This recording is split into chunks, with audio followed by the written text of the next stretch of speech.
All right, so Miss Angelica, we are now in the part of the assessment wherein I'll be providing you the feedback of your assessment and the result of the national assessment. Okay, so if I will be giving you your chance to rate yourself, how are you going to rate yourself? From 1 is the lowest and 10 is the highest. I think eight. 8.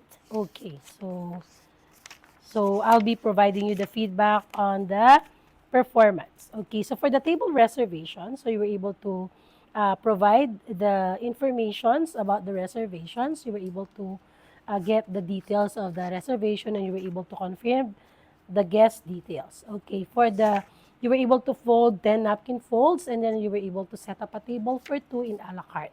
Then for your sequence of service, you were able to welcome the guest with the reservation and you were able to assist the guest to the table.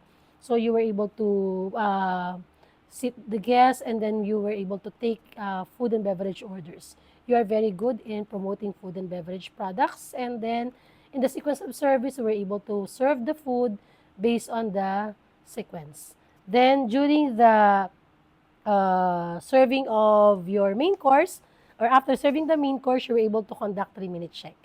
So for the wine service, you are knowledgeable about the details of the wines. You were able to present, serve, and you were able to serve the wine. Then for the room service, you were able to take the room service orders. You were able to assemble, deliver, and you were able to provide information on the takeaway procedures. No? Um, Based on my observations or based on the gathered evidences, you just have to improve on number one, the confidence level. You have to establish your smile, okay, so during the service, okay? But all in all, based on the evidences gathered, as well as with the answer to the questioning, you were able to be found competent. Thank Congratulations. you, ma'am. Please sign here. Okay. So your national certificate will be issued to you through your email address. So please wait for up to 3 to 5 working days. Please sign here. Okay. For your national certificate. Okay. So your passcode will be your birth date plus the first letter of your last name. Another one here. Okay, so congratulations. Thank you, ma'am. Please, again, may we request you to please refrain from sharing any information about the assessment. Yes, ma'am. Okay, thank you. Thank you. All right, so Miss Jasmine Pagtalunan, we are now here on the feedback session of your assessment. Okay, so how are you? Okay lang po. Okay, so if I were to give you a chance to assess yourself from 1 to 10, what is your assessment? 5 po. 5. Okay. So let me give you the observations of your assessment. So based on your performance, you were able to do the napkin folding, the 10 napkin folds. For the table reservations, it is evident that you are nervous, no, and you are not familiar with the details of the reservation that must be gathered. So you have to make sure that during the reservation, you have to take the name, the date and time, the table for how many, and then if they have some special request, or if they will be requesting for a smoking or non-smoking area. Okay?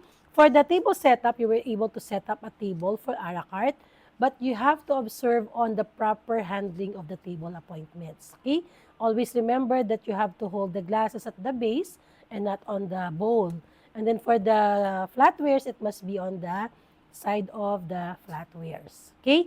Then on the sequence of service, so you said that you can no longer perform and you are not ready for the assessment. But in your room service, you were able to get the food orders. You were able to assemble the food service, room service delivery, and you were able to deliver. No? But you have to make sure that you will provide information on the takeaway procedures, or you can ask the guests of what time you can be back to clear the soil dishes. Okay? So, based on the evidences gathered, including in the oral questionings that you were not able to answer, questions related to receiving and handle guest concerns. So, with that, based on the evidences gathered from your demonstration to your oral questioning, you really have to improve. You have to practice. Number one, you have to be more confident. Okay? And practice speaking English language. So with that, you are found not yet competent for this time. You have to undergo the reassessment. You have to apply again to the assessment center. You have to pay for the assessment fee, and you have to wait for the schedule. But please review all the feedbacks that I have given you. Okay? So, do you agree with the result? Yes. Okay, if you agree, please sign in here.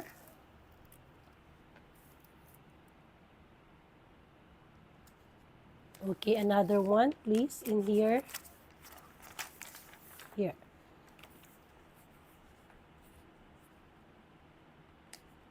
Okay, so thank you for submitting yourself for a national assessment. It's not the end of the journey. Okay, so thank you. Thank you. God bless you.